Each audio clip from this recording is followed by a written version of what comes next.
Yang kedua, kebiasaan makan tidak sehat, kurangnya olahraga, daya hidup kurang aktif, berisiko menyebabkan masalah pada anak seperti obesitas dan daya tahan tubuh lemah.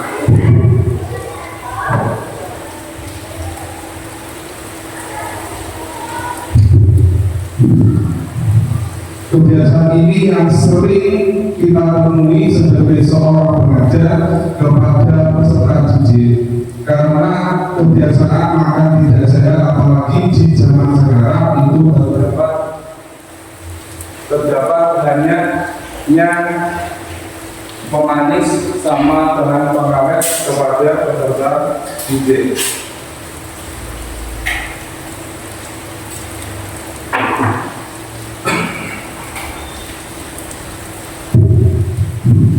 Untuk poin ketiga, oleh karena itu harus ada edukasi dan kegiatan yang terstruktur untuk membangun gaya hidup sehat dan bugar yang tidak hanya melibatkan siswa tetapi juga guru maupun orang tua. Nah, di sini guru itu tidak bisa sendiri, kita harus melibatkan orang tua karena peran orang tua itu sangat penting, karena guru itu ada batas waktu dalam mengajar dari jam 7, jam 12, yaitu anak-anak pulang. Otomatis guru itu hanya di jam itu bisa melihat anak atau mengondisikan anak. Selain itu adalah peran dari orang tua.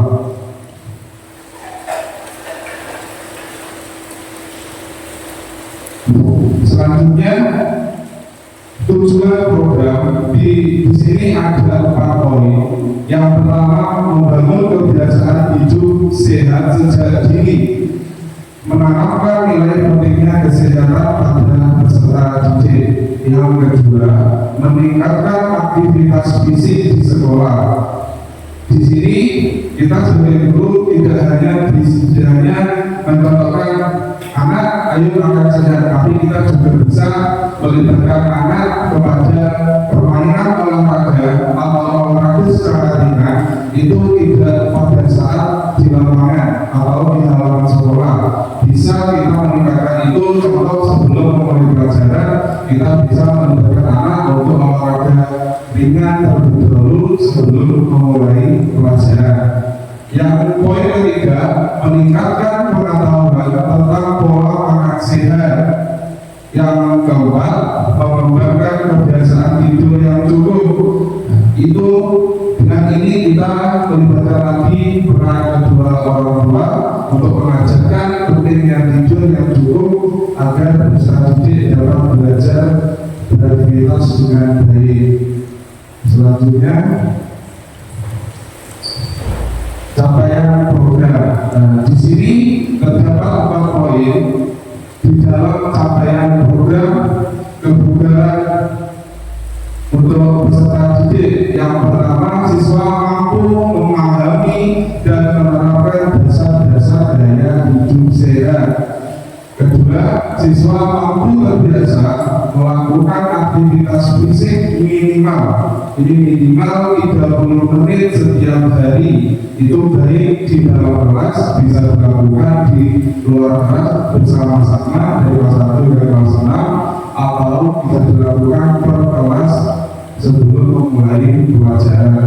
Dan yang ketiga, siswa mulai memahami jenis makanan sehat dan memilih makanan yang bergizi. Ini peran guru sangat penting pada saat anak-anak membeli makanan. Karena ini kebingungan biasanya itu dari ibu guru untuk memilih makanan bergizi bagi peserta didik, karena peserta didik itu ada yang sulit dihindari, ada sulit juga untuk memilih makanan yang bergizi.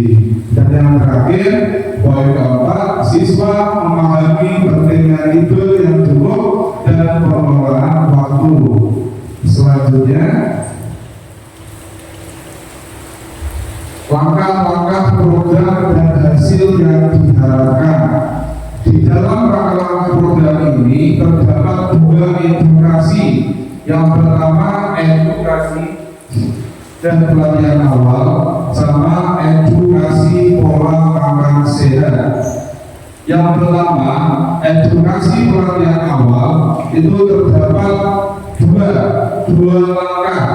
Yang pertama langkah yang diharapkan yaitu memperkenalkan gaya hidup sehat kepada peserta didik bisa melalui permainan interaktif atau video edukatif kepada peserta didik. Dengan dua langkah di permainan sama video tersebut, hasil yang diharapkan sebagai seorang pengajar itu siswa memahami konsep dasar gaya hidup sehat. Dan selanjutnya aktivitas fisik. Di situ terdapat langkah yaitu 10-15 menit sesi peregangan dan senam sederhana setiap pagi di kelas. Dengan cara ini siswa terbiasa dengan aktivitas fisik dan merasakan manfaatnya bagi tubuh apalagi sebelum memulai pelajaran. Selanjutnya edukasi pola makan sehat. Di sini ada 3 langkah. Yang pertama langkah sesi edukasi tentang makanan sehat. Kita bisa sebagai seorang pengajar, kita bisa anak-anak diberi pengertian tentang makanan sehat itu berupa apa. Bisa buah-buahan, sayur-sayuran atau makanan yang bergizi. Setelah itu, hasil yang diharapkan siswa mengenali makanan sehat. Setelah itu, pengenalan manfaat tidur dan istirahat. Maka memberikan pemahaman melalui cerita diskusi. Setelah itu hasil yang diharapkan siswa memahami pentingnya tidur yang cukup untuk menerapkan kualitas tidur yang teratur. Selanjutnya partisipasi orang tua. Di sini sangat penting peran partisipasi orang tua dan komunitas. Yang pertama langkah mengadakan sosialisasi dengan orang tua. Kita bisa mengundang wali murid untuk mengadakan sosialisasi tentang pentingnya pola makan sehat kepada peserta didik. Setelah itu hasilnya diharapkan orang tua terlibat dalam membangun kebiasaan sehat kepada putra putrinya.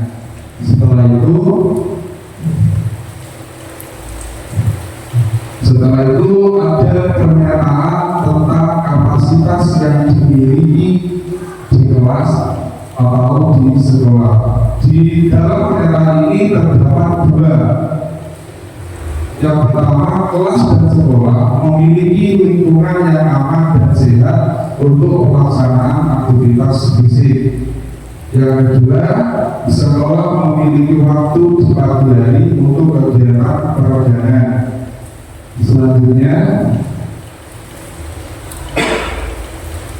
Selanjutnya ada rencana evaluasi program. Di dalam rencana ini terdapat 2 rencana evaluasi. Bisa kita buat evaluasi mingguan sama evaluasi di akhir program kegiatan pola makan sehat kepada peserta didik. Yang pertama evaluasi mingguan itu guru mengadakan evaluasi sederhana tentang keikutsertaan siswa dalam kegiatan fisik.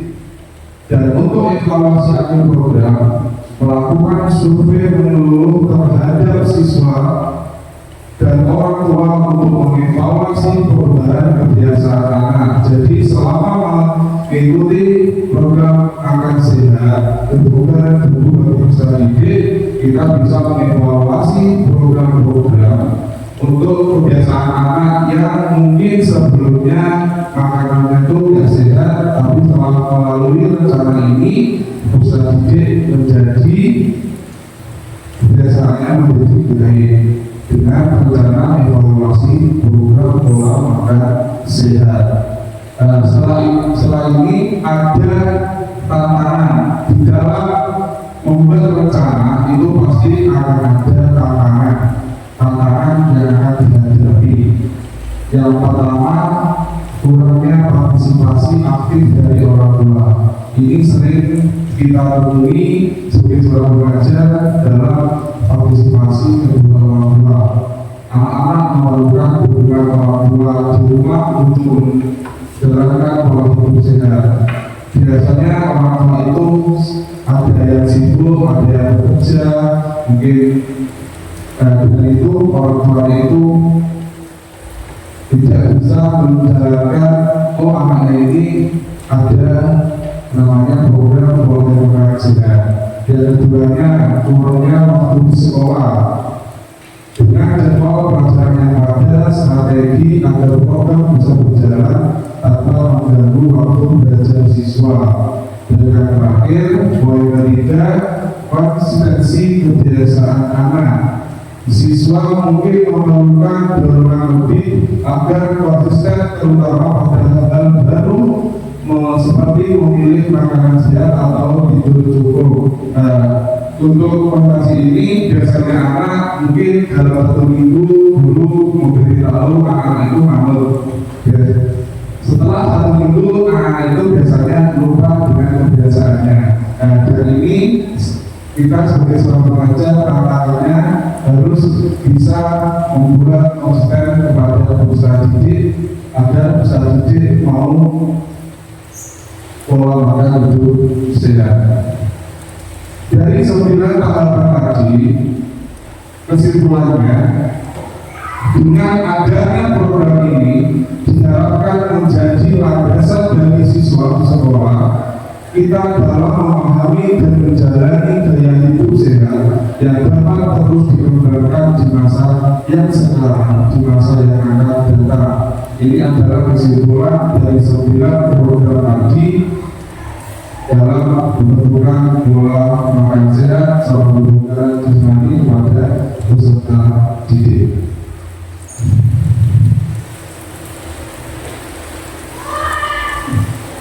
Oke, sebelum ada sebenarnya ini ada kutipan yang saya ambil dari Google. Hidup adalah perjalanan dengan masalah untuk dipecahkan, pelajaran untuk dipelajari, tapi yang terpenting pengalaman untuk dinikmati. Terima kasih. Ini adalah hasil paparan dimensi PKB BPJOK 2021. Terima kasih Bapak Ibu. Kalau ingin menanyakan, monggo.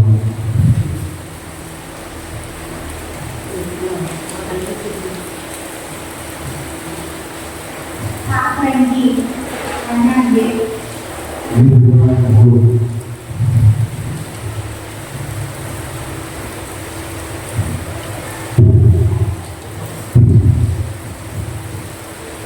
Terima kasih atas waktunya.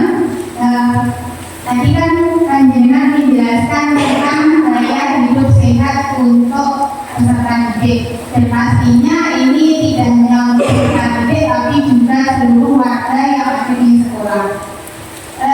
Di sekolah itu kan biasanya di Sumber itu kan ada kantinnya sudah termasuk kantin sehat.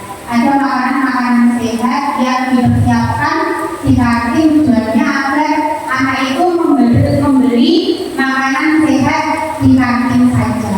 Tapi dalam kenyataannya itu masih banyak para pedagang dari luar itu masuk ke sekolah kita.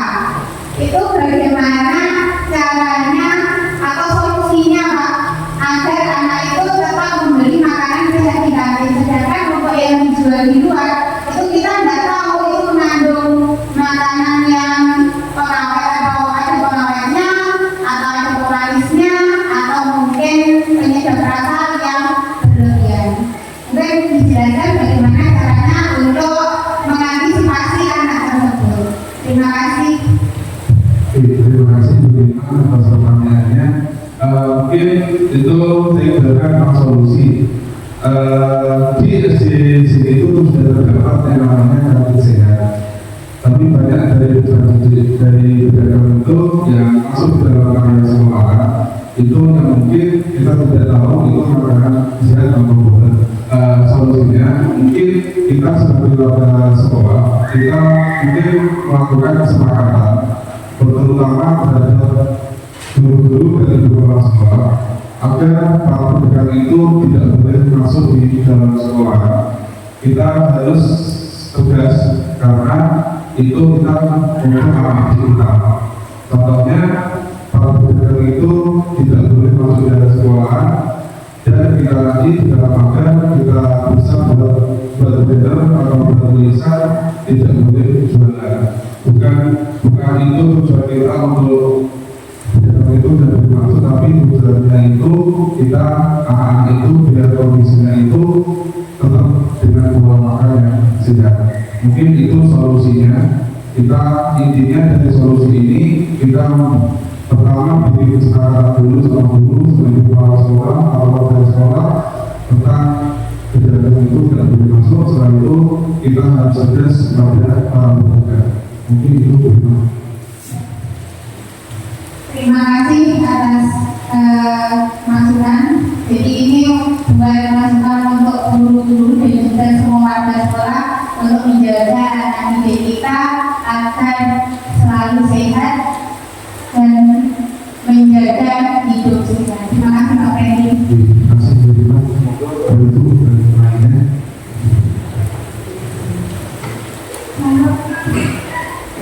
itu lainnya. Terima kasih atas waktu yang diberikan. Ini saya akan bertanya tentang hidup sehat, terutama untuk anak-anak. Yang pertama yaitu tentang makanan. Banyak sekali saat ini makanan yang mengandung pengawet dan banyak sekali makanan yang mengandung pewarna dan zat aditif. Dan ini sangat berbahaya untuk anak-anak. Kita sebagai guru di sini alhamdulillah sudah disediakan kantin sehat. Kemudian tadi ada kendala yaitu mungkin di rumah. Ya. Yang saya tanyakan bagaimana mengedukasi anak-anak agar anak-anak terbiasa untuk hidup sehat dari cara memilah makanan. Yang memilah makanan, edukasi bahwa sehat itu adalah penting. Dan yang kedua yaitu tentang olahraga. Bagaimana mengedukasi anak-anak untuk gemar berolahraga. Dan juga kita sebagai guru mungkin bisa kita edukasi anak dia untuk gemar melakukan olahraga. Mungkin itu saja yang saya tanyakan. Oke. Terima kasih dalam pertanyaannya. Jadi saya menjawab menjadi dua tentang edukasi. Yang pertama, bagaimana cara biar peserta didik itu benar dalam berolahraga. Mungkin kita sebagai guru itu kita bisa mengedukasi peserta didik itu yang pertama dengan kita melakukan gerakan peragaan itu bisa dilakukan tidak setiap hari, satu minggu kita bisa melakukan 3 kali, itu kita harus melakukan dengan rutin. Tapi setelah kita bergerak tersebut, ibu wali kelas itu bisa menggunakan peregangan di dalam kelas sebelum melakukan kegiatan pembelajaran. Contoh, kita melakukan pembelajaran, contoh kita bisa angkat tangan, 1 jari, 2 jari, seperti itu. Dengan edukasi tersebut, kalau kita sering melakukannya setiap hari dengan konsisten, maka peserta itu akan mudah sendiri dalam melakukan olahraga, apalagi olahraga itu yang ringan. Yang terpenting dalam olahraga itu jangan melompat dalam satu hal. Contoh, kita melakukan perjalanan tangan saja. Karena itu kalau kita duduk ini akan jadi bosan. Kita ganti dengan edukasi yang lain.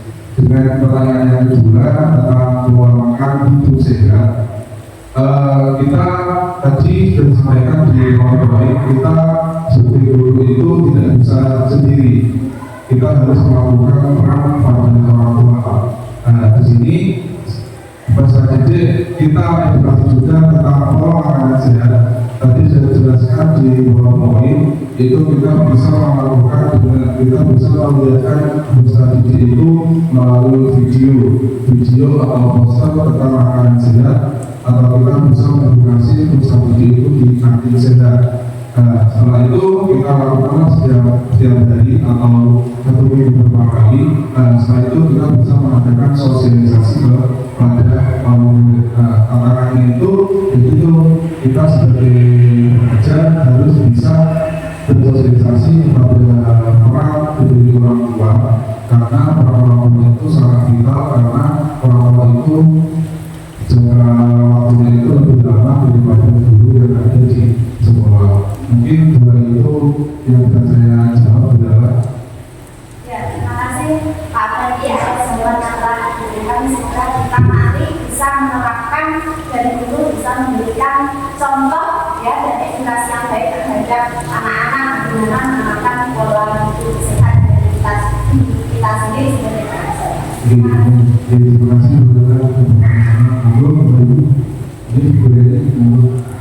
Saya di sini akan bertanya yaitu tentang gaya hidup sehat dan kebugaran tubuh bagi peserta didik itu dimulai dari fase berapa? Oke, terima kasih Bu Leni atas pertanyaannya.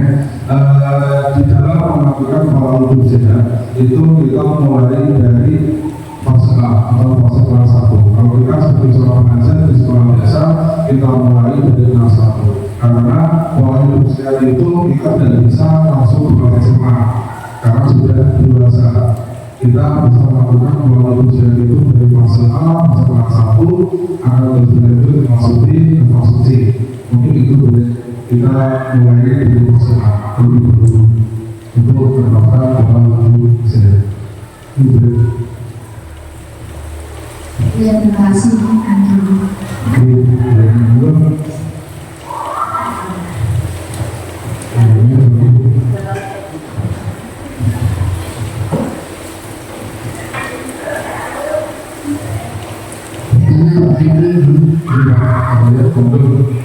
Saya akan menanyakan tentang pelaksanaan membangun gaya hidup sehat dan bukan pada peserta didik. Yang saya tanyakan, di dalam pelaksanaan membangun gaya hidup sehat dan bukan pada peserta didik itu dilaksanakan berapa kali dalam satu minggu? Terima kasih atas pertanyaannya. Di dalam penerapan itu kita bisa melakukan setiap hari, tapi mungkin dengan keadaan kayak durasi olahraga konsentrasi dengan arahan mungkin jadwal pelajaran ternyata mungkin ada kegiatan yang kadang itu bisa berbarengan sama pelajaran di sekolah. Kita bisa menerapkan itu dan bisa dua kali seminggu. Tapi di dalam yang lainnya itu bisa kita sisipi yaitu dengan perbarengan yaitu permainan olahraga sehari dan usaha didik. Tapi dalam edukasi kita bisa menerapkan bisa setiap hari atau bisa satu kali satu minggu. Itu untuk penerapan pola hidup sehat dan usaha didik. Karena yang paling dasar itu adalah bukan pelaksanaannya, tapi melainkan yaitu tata caranya untuk peserta didik itu biar tahu edukasi itu terlebih dahulu. Kalau anak itu langsung kita terjunkan, anak itu akan kesulitan.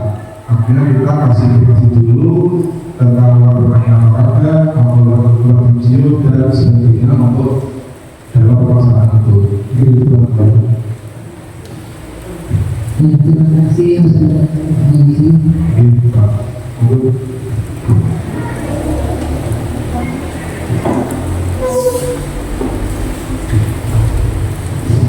Yang bisa tanyakan di sini yaitu apakah perlu peran orang tua dalam melaksanakan program pola hidup sehat? Terima kasih atas waktunya atas pertanyaannya. Di dalam pola hidup sehat itu apakah peran orang tua itu sangat perlu? Kalau menurut saya itu sangat perlu sekali. Karena dengan dukungan ke orang tua, peserta didik pada saat di sekolah, peserta didik itu mau melaksanakan. Karena yang saya bilang tadi, orang tua itu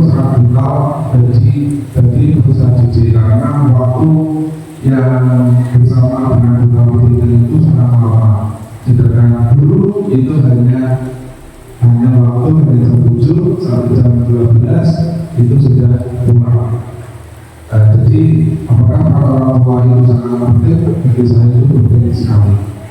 Jadi itu berbicara. Boleh ditambah.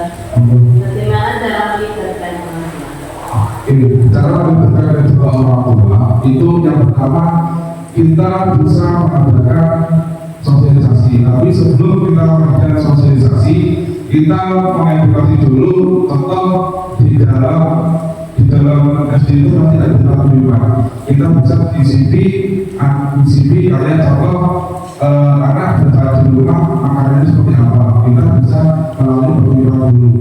Di dalam program tersebut sudah menyatu, kita bisa mengadakan sosialisasi kepada bapak ibu melalui dengan itu, dengan CV itu kita bisa insya Allah dengan kalau dulu sama sudah menyatu, insya Allah sosialisasi tersebut itu akan berjalan dengan lancar. Itu dulu. Terima kasih. Terima kasih Ibu.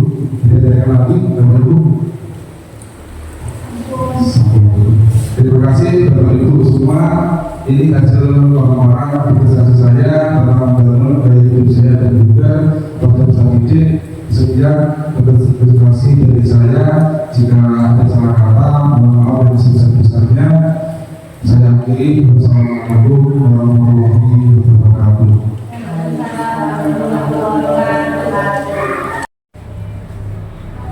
Assalamualaikum warahmatullahi wabarakatuh. Nama saya Bintu Lestari. Saya teman sejawat dari Bapak Franky Yudi Putranto dari SD Negeri Sumber. Kemarin Bapak Franky telah melaksanakan pembelajaran tentang gaya hidup sehat. Sangat baik dan bermanfaat sekali bagi siswa-siswi SDN Sumber. Terima kasih. Wassalamualaikum warahmatullahi wabarakatuh. Assalamualaikum warahmatullahi wabarakatuh. Saya Budesti Ariantari dari SDN Sumber, teman sejawat dari Pak Franky, guru PJOK SDN Sumber. Bahwa kemarin Bapak Franky sudah melakukan pembelajaran dengan yang baik dan sudah luar biasa menurut saya. Dan di dalam pembelajaran membangun gaya hidup sehat serta bugar itu sangat baik sekali diberikan kepada anak didik SD Sumber. Terima kasih. Assalamualaikum warahmatullahi wabarakatuh. Assalamualaikum warahmatullahi wabarakatuh. Perkenalkan, saya Franky Yudi Putranto. Saya peserta Dimensi PKG PJOK Gelombang 2 kelas 1. Terima kasih. Ini adalah hasil bukti karya saya. Dan semoga dengan ini saya bisa inspirasi banyak orang, terutama pada peserta didik saya di SD Negeri Sumber. Dan jika ada kesalahan, saya mohon minta maaf yang sebesar-besarnya. Wassalamualaikum warahmatullahi wabarakatuh.